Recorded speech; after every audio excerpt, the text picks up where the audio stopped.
السلام علیکم پیارے بچوں، آج میں آپ کو ایک پیاری سی کہانی سناؤں گی اور یہ کہانی ہے ریچھ کی کہانی۔ اور یہ کہانی کافی پرانی ہے۔ لاکھوں برس گزرے، آسمان پر شمال کی طرف سفید بادلوں کے پہاڑ کے ایک بڑے غار میں ایک بہت بڑا ریچھ رہا کرتا تھا۔ یہ ریچھ دن بھر پڑا سوتا رہتا، شام کے وقت اٹھ کر ستاروں کو چھیڑتا اور ان سے شرارتیں کیا کرتا تھا۔ اس کی بدتمیزیوں اور شرارتوں سے آسمان پر بسنے والے تنگ آ گئے تھے۔ کبھی تو وہ کسی ننھے سے ستارے کو گیند کی طرح لڑکھڑا دیتا اور وہ ستارہ کلابازیاں کھاتا دنیا میں آ گرتا، یا کبھی وہ انہیں اپنی اصلی جگہ سے ہٹا دیتا اور وہ بیچارے ادھر ادھر بھٹکتے رہتے۔ آخر ایک دن تنگ آ کر وہ 7 ستارے، جنہیں 7 بہنیں بھی کہتے ہیں، چاند کے عقل مند بوڑھے آدمی کے پاس گئے اور ریچھ کی شرارتوں کا ذکر کر کے اس سے مدد چاہی۔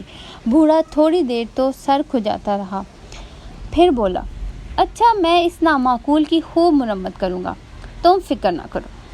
7 بہنوں نے اس کا شکریہ ادا کیا اور خوشی خوشی واپس چلی گئی۔ دوسرے دن چاند کے بوڑھے نے ریچھ کو اپنے قریب بلا کر خوب ڈانٹا اور کہا کہ اگر تم زیادہ شرارتیں کرو گے تو تم کو آسمانی بستی سے نکال دیا جائے گا۔ کیا تمہیں نہیں معلوم کہ ننھے منھے ستاروں کی روشنی سے دنیا میں انسان اور جہاز اپنا اپنا راستہ دیکھتے ہیں، لیکن تم انہیں روز کھیل کھیل میں ختم کر دیتے ہو۔ تمہیں یہ بھی نہیں معلوم کہ جب یہ ستارے اپنی اصلی جگہ پر نہیں رہتے تو دنیا کے مسافر اور جہاز راستہ بھول جاتے ہیں۔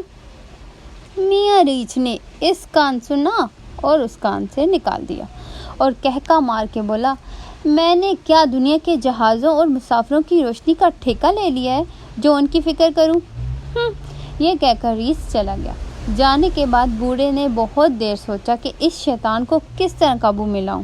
یکایک اس سے خیال آیا، اورین دیو سے مدد لینی چاہیے۔ اورین دیو کی ایک طاقتور ستارے کا نام تھا جو اس زمانے میں بہت اچھا شکاری سمجھا جاتا تھا اور اس کی طاقت کی وجہ سے اسے دیو کہتے تھے۔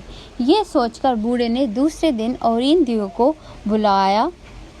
اس کے آنے پر بڑی دیر تک دونوں میں کانافوسی ہوتی رہی۔